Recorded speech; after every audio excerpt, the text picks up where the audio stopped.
আমার আল্লাহ বলে এই জমিনটা আমি পুরায়া তামা বানায়া দিব। এই জমিনের মধ্যে যত পানি আছে পানিগুলো আমি আল্লাহ পুরায়া ছাই বানায়া দিব। যেদিন কিচ্ছু বলতে কিচ্ছু থাকবে না, সেদিন থাকবে শুধু আমার আল্লাহ।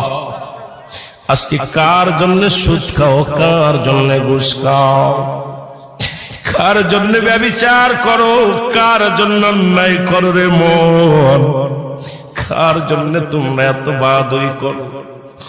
আরে আজকে একটা কথা বলতে গেলে কষ্ট হয়। এই জমিনটা আল্লাহ পুরায়া তামা বানায়া দিবে। এই জমিনের মাটিগুলো পুড়ে হবে তামা। এই জমিনের যত পানি আছে পানিগুলো পুড়ে হবে ছাই। এই দুনিয়ার মধ্যে কিচ্ছু যেদিন থাকবে না, ওই তুরস্কের কত বাহাদুর, কত টাকাওয়ালা মিনিটের মধ্যে 30 সেকেন্ডের ভূমিকম্পে পথের ফকির হয়ে গেছে, রাস্তার ভিখারি হয়ে গেছে।